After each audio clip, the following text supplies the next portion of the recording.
K J news India ವಾಹಿನಿಗೆ ಸ್ವಾಗತ ಸುಸ್ವಾಗತ. ಭಾರತ ಕಮ್ಯುನಿಸ್ಟ್ ಪಕ್ಷ ಮಾರ್ಕ್ಸ್ವಾದಿ ಕುರುಗೋಡು ತಾಲೂಕು ಸಮಿತಿಯಿಂದ ದಿನಾಂಕ 7/12/2024 ಪತ್ರಿಕೆ ಹೇಳಿಕೆ ಕರೆದಿರುವುದಾಗಿ, ಈಗ ಸಿಪಿಎಂ ಪಕ್ಷವು ಬ್ರಾಹ್ಮಣ ಕ್ಯಾಂಪಿನ ಸರೋಜಮ್ಮ ಅವರ ಮನೆಗೆ ಭೇಟಿ ನೀಡಿ ಸಾಂತ್ವನ ಹೇಳಲಾದ ರಾಜ ಇವರ ಸಾವಿಗೆ ಕಾರಣ ವಿಮ್ಸ್ ನಿರ್ದೇಶಕರು ಗಂಗಾಧರ್ ಗೌಡ ಹಾಗೂ ಗೌಸ್ ಆಸ್ಪತ್ರೆಯ ಬಸವರೆಡ್ಡಿ ಇವರನ್ನು ಬಂಧಿಸಲು ಸಿಪಿಎಂ ಒತ್ತಾಯ.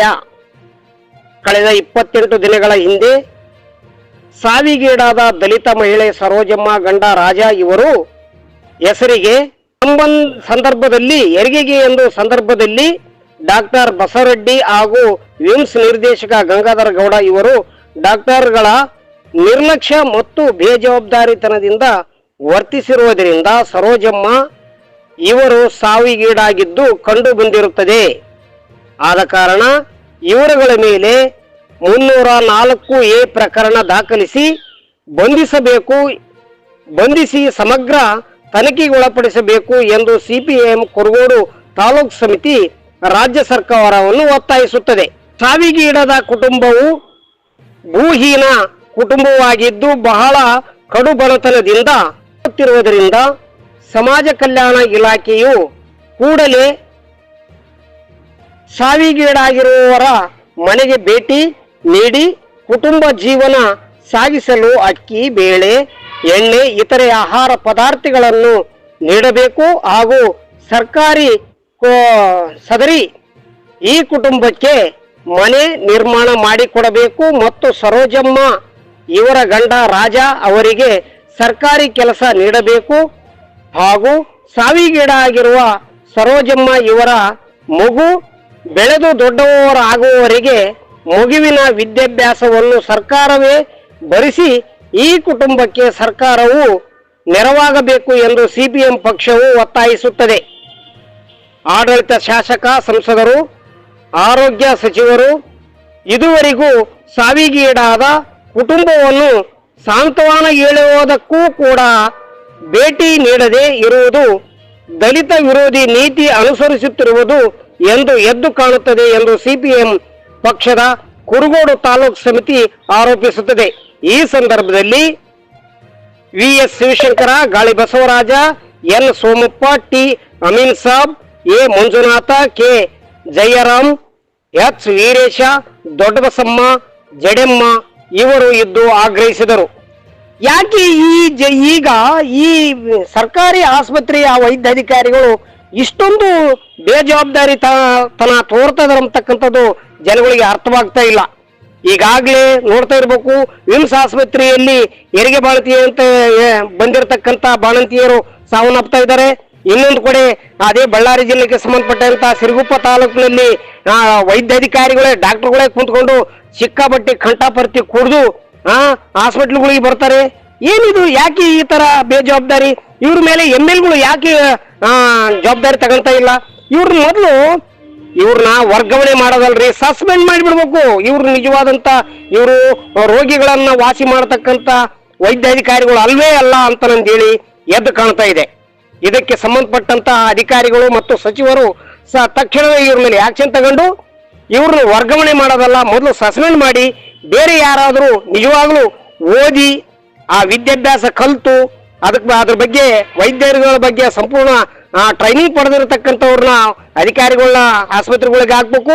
ಇವರೆಲ್ಲೋ ಲಂಚ ಕೊಟ್ಟು ಅಥವಾ ಕಾಫಿ ಸೀಟಿ ಹೊಡೆದು ಬಂದಿರತಕ್ಕಂಥ ಅಧಿಕಾರಿಗಳು ಆಗಿರ್ಬೇಕು ಅಂತ ಕಾಣುತ್ತೆ. ಇವ್ರು ಯಾಕೆ ಈ ತರ ಮೆಡಿಸಿನ್ಗಳು ಕೊಡ್ತಾರೋ, ಯಾವ ತರ ಇಂಜೆಕ್ಷನ್ಗಳು ಮಾಡ್ತಾರೋ ಒಂದು ಅರ್ಥವಾಗ್ತಿಲ್ಲ.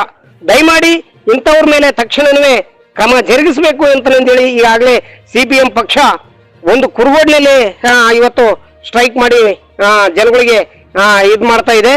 ಆದ್ರೆ ಆ ಪಕ್ಷ ಸಿಪಿಎಂ ಪಕ್ಷದ ಮುಖಂಡರುಗಳು ಆ ಕುಟುಂಬದಕ್ಕೆ ಮನೆಗೆ ಹೋಗಿ ಮಾತನಾಡಿಸಿ ಅವರಿಗೆ ಪಾಪ ಧೈರ್ಯ ತುಂಬಿ ಬಂದಿರುವಂತ ಕೆಲಸ ಮಾಡಿದ್ದಾರೆ.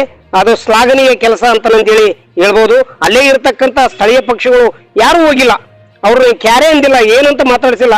ಇದು ದುರ್ದೈವದ ಸಂಗತಿ ಅಂತ ಈ ನಮ್ಮ ಚಾನಲ್ ಮೂಲಕ ಹೇಳುವಾಗ ಆಗುತ್ತೆ. ಕೆಜೆ ನ್ಯೂಸ್ ಇಂಡಿಯಾ ವಾಹಿನಿ ವರದಿಗಾರರು ವಿ ಗುರುಸ್ವಾಮಿ ಕುರುಗೋಡು. ಬಾಣಂತಿಯರ ಪ್ರಕರಣ ಜಿಲ್ಲೆಯಲ್ಲೇನು ಗಂಭೀರತೆ ಪಡೀತಾ ಇದೆ. ದಲಿತರು, ಅದು ವಿಶೇಷವಾಗಿ ಪರಿಶಿಷ್ಟ ಜಾತಿಯ ಮಹಿಳೆ ಬಾಣಂತಿ ಇವತ್ತು ಕುರುಗೋಡ್ತಾ ನಮ್ಮ ತಾಲೂಕಿನ ವ್ಯಾಪ್ತಿ ಬರತಕ್ಕಂಥ ಈ ಬ್ರಾಹ್ಮಣ ಕ್ಯಾಂಪಿನಲ್ಲಿ ಇರ್ತಕ್ಕಂಥ ಈ ದಲಿತ ಮಹಿಳೆಯರ ಸಾವೈತಲ್ಲ, ಇದು ಒಂದು ಸಮಗ್ರ ತನಿಖೆಗೆ ನಾವು ಒತ್ತಾಯ ಮಾಡ್ತೇವೆ. ಯಾಕೆ ಅಂತಂದರೆ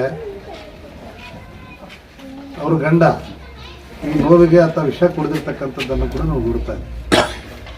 ಅವ್ರು ಹೇಳುವ ಪ್ರಕಾರ ನೋಡ್ತಾ ಇದ್ರೆ ಇದೆಲ್ಲರೂ ಕೂಡ ಆಸ್ಪತ್ರೆಯಲ್ಲಿ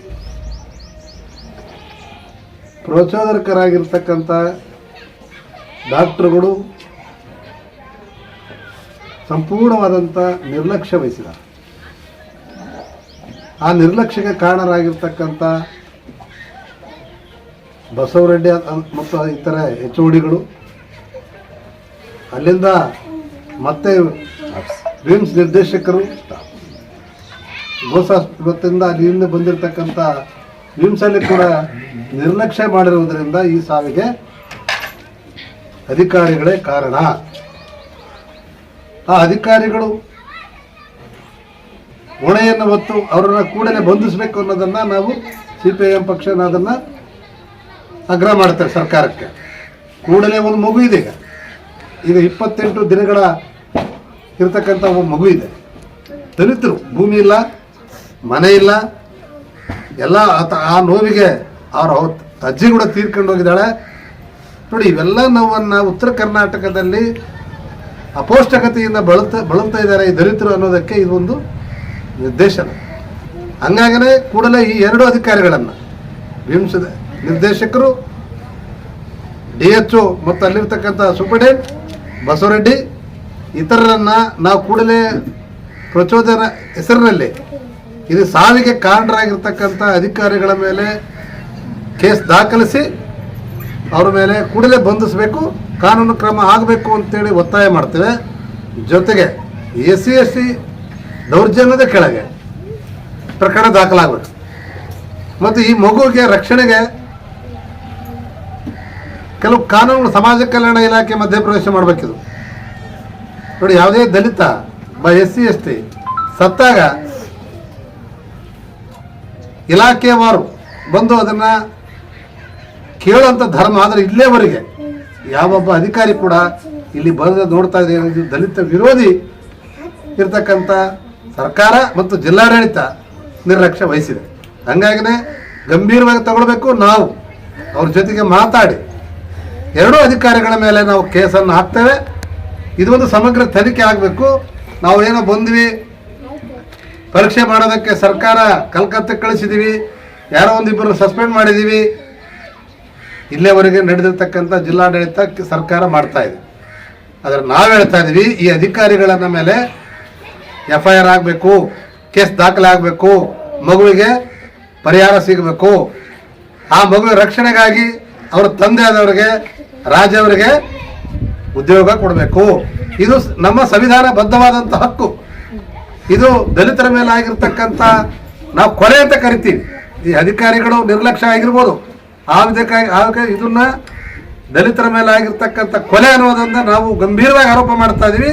ಇವ್ರ ಮೇಲೆ ಕೇಸ್ ಹಾಕಿ ಬಂಧಿಸಬೇಕು, ಇವರಿಗೆ ಪರಿಹಾರ ಮತ್ತು ಉದ್ಯೋಗ ಕೊಡಬೇಕಂತೇಳಿ CPIM ಪಾರ್ಟಿ ಕುರುಗೋಡು ತಾಲೂಕು ಸಮಿತಿ ನಾವು ಸರ್ಕಾರ ಮತ್ತು ಜಿಲ್ಲಾಡಳಿತವನ್ನು ಒತ್ತಾಯ ಮಾಡ್ತೇವೆ. ರಾಜು ಅಂತ ರೋಜಮ್ಮವ್ರನ್ನ ಕರ್ಕೊಂಡು ಹೋಗಿದ್ವಿ. ಆರಾಮಾಗಿದ್ದು ರೋಜಮ್ಮ ಕರ್ಕೊಂಡು ಹೋಗಿದ್ವಿ ಗೋಸ್ ಆಸ್ಪತ್ರೆಗೆ. ಅಲ್ಲಿ ಇಂಜೆಕ್ಷನ್ ಮಾಡ್ಬೇಕಂತ ಕರ್ಕೊಂಡು ಹೋಗಿದ್ರು. ಎಲ್ಲ ಹೊರಗಡೆ ಸ್ಕ್ಯಾನಿಂಗ್ ಮಾಡಿಸ್ಕೊಂಡ್ಬಂದ್ವಿ, ಬ್ಲಡ್ ಚೆಕಪ್ ಮಾಡಿಸ್ಕೊಂಡ್ಬಂದ್ವಿ. ಅಲ್ಲಿ ಏನಿದ್ರು ಕೂಸಿಗೆ ನೀರು ಕಮ್ಮಿ ಇದಪ್ಪ ಅಂದರು. ಸಿಸೇರಿಂಗ್ ಮಾಡ್ಬೇಕಂದ್ರೆ ಸಿಸೇರಿಂಗ್ ಆಯ್ತು ಬಿಡ್ರಿ ಮೇಡಮ್ ಮಾಡ್ರಿ ಅಂತ ಹೇಳಿದ್ವಿ. ಮಾಡಿದ್ರಿಂದ ಕಾಲ್ ಮಾಡಿ ನೀರು ಕಟ್ಟಾಗಿದೆ. ಸಿಸೇರಿಂಗ್ 9:30 ಮಾಡಿದ್ದಾರೆ, ನೈಟ್ ಶನಿವಾರ ದಿನ 9:30 ಮಾಡಿದ್ದಾರೆ. ಕಾಲ್ಮಡಿ ಕಟ್ಟಾಗಿ ಸಿಸೇರಿಂಗ್ ಮಾಡೋದ್ರಿಂದ ಕಾಲ್ಮಡಿ ಬಂದಿಲ್ಲ ಸರ್ ಅವ್ರಿಗೆ. ಭಾನುವಾರ ದಿನ ಚೆನ್ನಾಗಿದ್ದಾಳೆ, 3 ಗಂಟೆ ತಗೊಂಡು ಚೆನ್ನಾಗಿದ್ದಾಳೆ, 3 ಗಂಟೆ ಚೆನ್ನಾಗಿದ್ದಾಳೆ. ಆಮೇಲೆ ಕಾಲ್ಮಡಿ ಬಂದಿಲ್ಲ ಅಂತ ಗೊತ್ತಾಗಿದ್ಮೇಲೆ ಇವ್ರು ಏನು ಭಾಳ ಸೀರಿಯಸ್ ಇದೆ ಅಂತ ಎಷ್ಟು ನೋಡಿದ್ದಾರೆ, ಟ್ರೈ ಮಾಡಿದ್ದಾರೆ, ಆಗಿಲ್ಲ. ಆದಮೇಲೆ OPD ಕಳಿಸಿದ್ದಾರೆ. OPD ಸೀರಿಯಸ್ ಐತೆ ಅಂತ OPD ಕಳಿಸಿದ್ರು ಕೂಡ ಅಲ್ಲಿ ಮಾಮೂಲಿ ಡೆಲಿವರಿ ಆಗಿರ್ತಲ್ಲ ಅಲ್ಲಿ ಹಾಕಿದ್ದಾರೆ ತಗೊಂಡ್ರೆ ನಮ್ಮ ಪೇಷಂಟ್ ರೋಜಮ್ಮ ಅಲ್ಲಿ ಹಾಕಿದ್ದಾರೆ. ಅಲ್ಲಿ ಹೋಗಿ ಕೇಳಿದ್ರೆ ಇಲ್ಲ ನಾವು ನೋಡ್ತಾ ಇದ್ದೀವಿ ಅಂತಾರೆ. ಯಾರು ಒಬ್ರು ಕಿವಿ ಹಾಕಿ ಅಂತಿಲ್ಲ OPD. ಆದಮೇಲೆ ಅಲ್ಲಿ ಆದಮೇಲೆ ನೆಕ್ಸ್ಟು ಅಲ್ಲಿ 1 ಗಂಟೆ 2 ಗಂಟೆ ನೈಟ್ 2 ಗಂಟೆ ಮಟ್ಟ ಅಲ್ಲೇ ಇದ್ದಾರೆ, ಅಲ್ಲೇ ಓಪಡಿಲಿ. ಆದಮೇಲೆ ಭಾಳ ಸೀರಿಯಸ್ ಐತೆ ಅಂತೇಳಿ ICL ಕರ್ಕೊಂಡೋಗಿದ್ದಾರೆ. ಅಲ್ಲಿ ಆದ್ಮ್ಯಾಗ ಅಲ್ಲೇನಾಯ್ತು ಅಂದರೆ ಒಳಗಡೆ ಕರ್ಕೊಂಡೋಗಿ ಮಾತಾಡ್ತಿದ್ದಾಳೆ, ಅವ್ರಿಗೆ ಚೆನ್ನಾಗಿದ್ದಾಳೆ, ಮಾತಾಡಕತ್ತಿದ್ದಾಳೆ. ನನ್ನ ಕೈಲಿ ಆಗ್ತಿಲ್ಲ, 2-3-4 ದಿನ ಅಲ್ಲೇ ಇದೆ ಸರ್ ನಾವು. ನನ್ನ ಕೈಲಿ ಆಗ್ತಿಲ್ಲ, ಹೊರಗಡೆ ಹೋಗ್ಬಿಡಮ್ಮ ಅಂದ್ರೆ ಅಲ್ಲಿ ಕಾಲು ಹಿಡ್ಕೊಂತೀವಿ ಅಂದ್ರೆ ನಾವು ಫೈಲ್ ಕೊಟ್ಟಿದ್ದು ಸರ್. ಅವರು ಬರೋತ್ರೆಡ್ಡಿ ಅವ್ರು ಏನಿದ್ದಾರೆ, ನಮ್ಮ ಕಡೆಯಿಂದ ತಪ್ಪಾಗಿದ್ದಪ್ಪ ಆಗಿದೆ, ಇನ್ನು ನನ್ನ ಮಗಳಿದ್ದಂಗೆ ಜೀವ ನಾನು ಉಳಿಸ್ತೀನಪ್ಪ, ನಾನು ಮಾಡೋ ಪ್ರಯತ್ನ ಮಾಡ್ತೀವಿ ಅಂತೇಳಿ ಸರ್. 3 ದಿನ 4 ದಿನ ಆಯಿತು ಅಲ್ಲೇ ಇದೆ. ಕಾಲು ಮಾಡಿ ನೀರು ತೆಗೋಕ್ಕಾಗಿಲ್ಲ ಅವ್ರಿಗೆ, BP ಡೌನ್ ಆಗಿ 4 ದಿನ 3 ದಿನ ಮಾತಾಡಿದ್ದಾರೆ. ಕಾಲ್ ಮಾಡಿ ಪೈಪ್ ಕಟ್ ಮಾಡಿ ಸಿಜರಿಂಗ್ ಮಾಡೋತ್ನ ಪೈಪ್ ಕಟ್ ಮಾಡಿರೋ ಏನು ಮಾಡಿರೋ ಗೊತ್ತಿಲ್ಲ, ಒಟ್ಟು ಕಾಲ್ ಮಾಡಿ ನೀರು ಬಂದಿಲ್ಲ. ಅವಾಗಿಂದ ಇಲ್ಲಿ OPD ಕರ್ಕೊಂಬಂದಾಗಿಂದ ನೋಡ್ತೀವಿ ಅಂತೇಳಿ ಲಾಸ್ಟ್ 4 ದಿನ ಖಾಲಿ ಆಗೈತೆ ಅಂತೇಳಿ ಸರ್. ಆಮೇಲೆ ಕಿಡ್ನಿ ತಗೊಂಡರೋ ಕಾಲ್ ಮಾಡಿ ಪೈಪ್ ಕಟ್ ಮಾಡಿದಾರೋ ಗೊತ್ತಿಲ್ಲ. 4-5 ದಿನ ಅಲ್ಲೇ OPDಯಲ್ಲಿ ಇದ್ವಿ, ಕಾಲ್ ಮಾಡಿ ನೀರು ತೆಗೋಕ್ಕಾಗಿಲ್ಲ. ಹೊರಗೆ ಕಾಲು ಹಿಡ್ಕೊಂತೀವಿ ಅಂದ್ರೆ ಕಳಿಸಿಲ್ಲ. 20 ಜನ ಇದೆ ಸರ್ ನಾವು. ಕಾಲು ಹಿಡ್ಕೊಂತೀವಿ, ಹೊರಗಡೆ ಕರ್ಕೊಂಡು ನಾವು ನೋಡ್ತೀವಿ, ನಿಮ್ಮ ಕೈಲಿ ಆಗಲ್ಲ ಅಂದ್ರೆ ಹೊರಗಡೆ ಕರ್ಕೊಂಡು ನಾವು ನೋಡ್ಸ್ಕೊಂತೀವಿ ಅಂದ್ರೆ ಕೂಡ ಕೇಳ್ತಾ ಇಲ್ಲ. ಹಿಂಗೆ ಮಾಡಿದೆ ಸರ್ ಅವರು. ಲಾಸ್ಟ್ ಏನೈತೆ ನಮ್ಗೆ ತೀಕೊಂಡಾಗ ನಮ್ಮ ಮಕ್ಕಳೇ ನೋಡಿಸಿಲ್ಲ, ಸೀದಾ ಕರ್ಕೊಂಡೋಗಿ ಹಿಂದಿಂದ ಕರ್ಕೊಂಡೋಗಿ ನಾವು ಕೇಳಿದ್ರು ಆ್ಯಂಬುಲೆನ್ಸಲ್ಲಿ ಯಾರು ಬಾಡಿ ಅಂದ್ರೆ ಗಲೆಟ್ ಮಾಡ್ತಾರಂತ ಕೇಳಿಲ್ಲ, ಗಲೆಟ್ ಮಾಡ್ತಾರೆ ಅಂತೇಳಿ ಸೀದಾ ಸರ್ ನಮ್ಗೆ ಕಾಣದಂಗೆ ಕರ್ಕೊಂಡೋಗಿ ICL ಇಟ್ಟಿದ್ದಾರೆ. ಕೇಳಿದಿರ ನಿಮ್ದೆಲ್ಲ ಬೇಡ ಅಂತೇಳಿ ನಾವು ICL ಹೋಗಿ ವಿಡಿಯೋ ಮಾಡಿದ್ರೆ ನಿಮ್ದು ಎಲ್ಲ ಹೋಗಿ ಒಳಗಡೆ ಡೋರ್ ಹಾಕಂದ್ರೆ ಸರ್. ಲಾಸ್ಟ್ ಏನು ತೀರ್ಕೊಂಡ್ಬಿಟ್ರಂತೆ ಹಿಂಗೆ ಮಾಡಿದ್ರು ನೋಡಿ ಸರ್. ಅವರಿಂದ ತಪ್ಪಾಗಿರೋದು. ನಮಗೆ ಅವರು ಫೈಲು ಕೊಟ್ಟಿಲ್ಲ, ನೋಡಿದ್ರೆ ಫೈಲು ಕೊಟ್ಟಿಲ್ಲ. ಅವ್ರಿಗೆ ನ್ಯಾಯ, ನಮಗೆ ಶಿಕ್ಷೆ ಆಗ್ಬೇಕು, ನಮಗೆ ನ್ಯಾಯ ಸಿಗ್ಬೇಕು. ಇನ್ನೊಬ್ರು ಹಿಂಗೆ ಆಗ್ಬಿಡ್ತು ಸರ್. ನನ್ನ ಮಗ ಇದೆ ಸರ್, ತಾಯಿಲ್ಲ ಸರ್. ಈಗ ನಾವೇನು ಮಾಡೋಣ ಸರ್?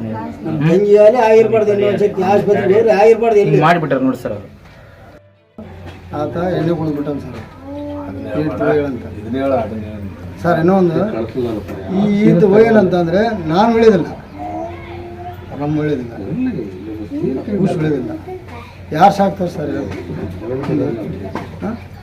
ನಮ್ಮ ಮನಸ್ಸನ್ನೇ ಹಾಳು ಮಾಡಿಬಿಟ್ಟಾರೆ.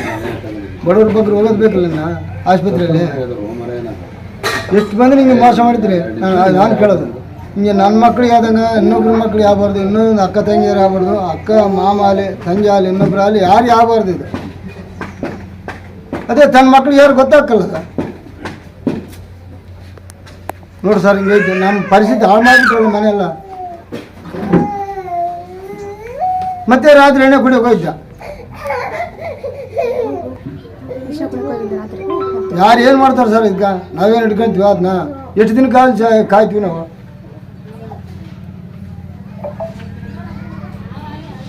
ಮುಂದೆ ಯಾರ್ಯಾರಿಗೆ ತೊಂದರೆ ಆಗಬಾರ್ದು ಅಂತ ನಾನು ಕೇಳ್ತಾ ಇದ್ದೀನಿ ಸರ್ ಇದನ್ನಂತ. ಮತ್ತೆ ನೈಟ್ ಮತ್ತೆ ವಿಷಯ ಕೊಡಕ್ಕೆ ನಾನು ಇರಕ್ಕೆ ನಾನು ಬದುಕೋದಿಲ್ಲ. ಯಾಕಂದ್ರೆ ನಾನು ರಾತ್ರಿ ಯಾರು ಉಂಡಿಲ್ಲ, ನಮ್ಮ ಕೂಸಿ ಯಾರು ಇಲ್ಲ, ನನ್ನ ಹೆಂಡತಿ ಇಲ್ಲ, ನನ್ನ ಹೆಂಡತಿ ನಾನು ಇರೋದಿಲ್ಲ ಅಂತ ಅಂತಿದ್ದೇನೆ ಸರ್. ರಾತ್ರಿ ನೈಟ್ ಆ ಥರ ಅಂತಿದ್ದೇನೆ. ಆ ಕೂಸ್ನ ಏನು ಮಾಡ್ಬೇಕು ನಾವು ಈಗ?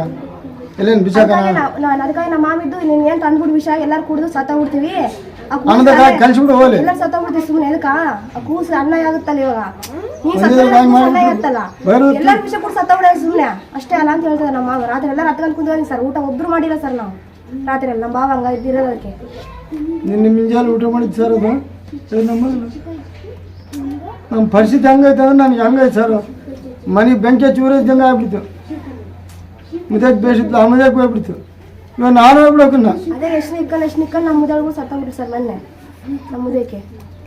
ಅಲ್ಲಿ ಆಗಿರ್ತಕ್ಕಂಥ ಸಾವಿನ ಬಗ್ಗೆ CPIM ಪಕ್ಷ ಇವತ್ತು ಮನೆಗೆ ಭೇಟಿ ನೀಡಿ ಅವರಿಗೆ ಸಾಂತ್ವನ ಹೇಳೋದಕ್ಕೆ ಇಷ್ಟಪಡ್ತದೆ. ಮತ್ತು ಜಿಲ್ಲಾಡಳಿತ ಮತ್ತು ಸರ್ಕಾರ ಈ ಉತ್ತರ ಕರ್ನಾಟಕದ ಭಾಗದಲ್ಲಿ ಅಪೌಷ್ಟಿಕತೆಯಿಂದ ಬಳಲ್ತಕ್ಕಂಥ ಜನ ಯಾರಾದರೂ ಇದ್ದರೆ ಅವರು SC STಗಳನ್ನೋದನ್ನು ಗಮನಕ್ಕೆ ತಗೋಬೇಕು. ಅಪೌಷ್ಟಿಕತೆಯಿಂದ ಇರೋದ್ರಿಂದ ಈ ಪ್ರಕರಣಕ್ಕಿಂತ ಅದು ಎಷ್ಟೋ ಪ್ರಕರಣಗಳು ಮುಚ್ಚಿ ಹೋಗ್ತಾ ಇದ್ದಾವೆ. ಇವತ್ತೇನೋ ರೋಜಾ ಅವರ ಸಾವು ಆಸ್ಪತ್ರೆಯಲ್ಲಿ ಆಗಿರೋದ್ರಿಂದ ಮಾತ್ರ ಕಣ್ಣಿಗೆ ಕಾಣ್ತಾ ಇದೆ. ಅವರು ಮನೆಗೆ ಬಂದಾಗಿರ್ಬೋದು, ಹೆರಿಗೆ ಆದಮೇಲೆ ಆಗಿರ್ಬೋದು, ಹೆರಿಗೆ ಸಂದರ್ಭದಲ್ಲಿ ಆಗಿರ್ಬೋದು, ಹಲವಾರು ಈ ರೀತಿ ಬಾಣಂತಿಯರು ಸಾಯುವಂಥದ್ದು ನೋಡ್ತಾ ಇದ್ದೀವಿ. ಮತ್ತು ಬಾಣಂತಿಯರು ಹೆರಿಗೆ ಆದಮೇಲೆ ಮಕ್ಕಳು ಕೂಡ ಸಾವನ್ನಪ್ಪೋದನ್ನು ಕೂಡ ನಾವು ಭಾಳಷ್ಟು ನೋಡಿದ್ದೀವಿ. ಹಾಗಾಗಿ ಸರ್ಕಾರ ಬರೀ ಅಕ್ಕಿ ಕೊಟ್ಟು ಅಥವಾ ಏನು 2,000 ರೂಪಾಯಿ ಕೊಟ್ಬಿಟ್ರೆ ಇವರಿಗೆ ಆರ್ಥಿಕವಾಗಿ ಸಬಲರಾಗೋದಕ್ಕೆ ಸಾಧ್ಯವಿಲ್ಲ. ಅವರಿಗೆ ಒಂದು ಪೌಷ್ಟಿಕ ಊಟ ಮಾಡೋದಕ್ಕೆ, ಪೌಷ್ಟಿಕವಾದ ಆಹಾರ ಊಟ ಮಾಡೋದಕ್ಕೆ ಕೂಡ ಸಾಧ್ಯವಾಗ್ತಾ ಇಲ್ಲ. ಕನಿಷ್ಠ 3 ಉತ್ತಮವಾದ ಊಟ ಮಾಡಲಾರದೆ ಇಂತಹ ಸಾವುಗಳು ಇಂತಹ ಸಾವಿನ ಪ್ರಕರಣಗಳು ಆಗ್ತಾ ಇರೋದು ನಾವು ಕಣ್ಣಾರೆ ಕಾಣ್ತಾ ಇದ್ದೀವಿ. ಇದ್ರ ಜೊತೆಗೆ ಆಸ್ಪತ್ರೆಗಳಲ್ಲಿ ಕೇವಲ ಆಸ್ಪತ್ರೆ, ಸರ್ಕಾರಿ ಆಸ್ಪತ್ರೆ ಅಂತ ಮಾತ್ರ ಬೋರ್ಡ್ ಮಾತ್ರ ಇರ್ತದೆ. ಅದರಲ್ಲಿ ಟ್ಯಾಬ್ಲೆಟ್ ತರಿಸೋದಿರ್ಬೋದು, ಇಂಜೆಕ್ಷನ್ ತರಿಸೋದಿರ್ಬೋದು, ಯಾವುದೇ ಒಂದು ತರಿಸ್ಬೇಕಾದ್ರೂ ಕೂಡ ಹೊರಗಡೆ ತರಿಸ್ತಾರೆ. ಮತ್ತು ಅಲ್ಲಿ ನೋಡೋದಕ್ಕೆ ಬೇಕಾಬಿಟ್ಟಿಯಾಗಿ ಬರ್ತಾರೆ. ಬೇಕಾಬಿಟ್ಟಿಯಾಗಿ ಅವರು ನಮ್ಮ ಪೇಷಂಟ್ ಕಡೆ ಇರ್ತಕ್ಕಂಥ ಯಾರಾದರೂ ನಮ್ಮ ಸಂಬಂಧಿಕರು ಹೋದ್ರೆ ಒಳಗಡೆ ಬಿಡೋದಿಲ್ಲ. ಅಲ್ಲಿ ಅವರ ಆರೈಕೆ ಕೂಡ ಸರಿಯಾಗಿ ನರ್ಸ್ಗಳು ಮಾಡೋದಿಲ್ಲ.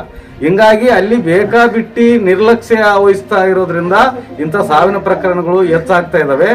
ಗೊತ್ತಿದ್ರೂ ಕೂಡ ಈ ನಮ್ಮ ರೋಜಾ ಅವರ ಸಾವಿಗೆ ಸಂಬಂಧಪಟ್ಟ ಸಂಬಂಧಿಕರು ಕೇಳಿಕೊಂಡಾಗ ನಾವು ಹೊರಗಡೆ ಹೋಗಿ ಪ್ರೈವೇಟ್ ಹಾಸ್ಪಿಟಲ್ ತೋರಿಸ್ಕೊಂತೀವಿ, ನೀವು ನಮ್ಮ ರೋಜಾ ಅವ್ರನ್ನ ಸಾಯಿಸ್ತೀರಿ ಅಂತ ಕೇಳ್ಕೊಂಡ್ರು ಕೂಡ ಹೊರಗಡೆ ಕಳಿಸ್ಲಾರ್ದೆ ಅಲ್ಲೇ ಇಟ್ಕೊಂಡು ಇವತ್ತು ಸಾವಿಗೆ ಕಾರಣ ಆಗಿದ್ದಾರೆ ಯಾರು ವಿಮ್ಸ್ ಆಸ್ಪತ್ರೆಯಲ್ಲಿ. ಅದ್ರ ಜೊತೆಗೆ ಮತ್ತೆ ಒಂದು ಕೇಳಿದಾರೆ ಅವರು, ನಾವು ಹೊರಗಡೆ ಹೋಗ್ತು ಅಂತ ಅಂದಾಗ ಇಲ್ಲ ನಿಮ್ಮ ರೋಜಾ ಅವ್ರನ್ನ ನಾವು ಬದುಕಿಸ್ಕೊಡ್ತೀವಿ, ಹೆಂಗಾದ್ರೂ ಮಾಡಿ ನೀವು ನಮ್ಮ ತಪ್ಪಾಗಿದೆ ಅಂತೇಳಿ ಕೈ ಮುಗಿದಾರೆ. ಅಂದ್ರೆ ಇವರು ತಪ್ಪು ಮಾಡಿದಾರೆ ಅಂತ ಅವ್ರು ಒಪ್ಕೊಂಡ್ರು ಕೂಡ ರೋಜಾನ ಉಳ್ಸಕ್ಕಾಗಿಲ್ಲ ಅಂದ್ರೆ ಇವರು ಇಂತಹ ಪ್ರಕರಣಗಳು ಅದೆಷ್ಟೋ ಮುಚ್ಚಿ ಹಾಕಿದ್ದಾರೆ. ಹಂಗಾಗಿ ಈ ಬಾಣಂತಿಯರ ಸಾವಿನ ಪ್ರಕರಣವನ್ನ ಸಮಗ್ರ ತನಿಖೆ ಆಗಬೇಕು. ಅದಕ್ಕೆ ಸಂಬಂಧಪಟ್ಟಂತ ವಿಮ್ಸು ಮತ್ತು ಆಸ್ಪತ್ರೆ ಎಲ್ಲಾ ಸಿಬ್ಬಂದಿ ಸಂಬಂಧಪಟ್ಟಂತ ಅಧಿಕಾರಿಗಳನ್ನ ಅಮಾನತು ಮಾಡಬೇಕು ಮತ್ತು ತನಿಖೆ ಮಾಡ್ಬೇಕಂತೇಳಿ CPIM ಪಾರ್ಟಿ ಒತ್ತಾಯ ಮಾಡ್ತದೆ. ಸರ್ಕಾರ ಕೂಡಲೇ ಸಮಾಜ ಕಲ್ಯಾಣ ಇಲಾಖೆಯಿಂದ ಒಂದು ಮನೆಯನ್ನ ಕಟ್ಟಿಸ್ಕೊಡ್ಬೇಕು. ಅವ್ರಿಗೆ ಮನೆಯೇ ಕೂಡ ಇಲ್ಲ. ಮತ್ತು ಅವರ ಕುಟುಂಬಕ್ಕೆ ಒಂದು ಉದ್ಯೋಗವನ್ನ ಕೊಡಬೇಕು. ಮತ್ತು ಅವರಿಗೆ ಈ ಸಂದರ್ಭದಲ್ಲಿ ತುರ್ತು ಪರಿಹಾರಕ್ಕಾಗಿ ಜಿಲ್ಲಾಡಳಿತ ಕೂಡಲೇ ಸಮಾಜ ಕಲ್ಯಾಣ ಇಲಾಖೆಯಿಂದ ಪರಿಹಾರವನ್ನ ಕನಿಷ್ಠ ಆಹಾರ ಸೇವನೆಗಾಗಿ ಒಂದಿಷ್ಟು ಆಹಾರ ಪದಾರ್ಥಗಳನ್ನಾದರೂ ಕೂಡ ಕೊಡಬೇಕು. ಇಲ್ಲಿವರೆಗೆ ಬಂದಿರದೇ ಇರತಕ್ಕಂಥ ಸಮಾಜ ಕಲ್ಯಾಣ ಇಲಾಖೆ ಅಧಿಕಾರಿಗಳನ್ನು ಕೂಡ ನಾವು ಇವತ್ತು ಈ ಕೇಸ್ನಲ್ಲಿ ನಮೂದು ಮಾಡ್ತಾ ಇದೀವಿ ಅಂತ ಹೇಳಿ ಸರ್ಕಾರಕ್ಕೆ ಎಚ್ಚರಿಕೆ ಕೊಡ್ತಾ ಇದೀವಿ. ಈ ಚಾನೆಲ್ ಅನ್ನು ಸಬ್ಸ್ಕ್ರೈಬ್ ಮಾಡಿ ಮತ್ತು ಪಕ್ಕದಲ್ಲಿರುವ ಬೆಲ್ ಬಟನ್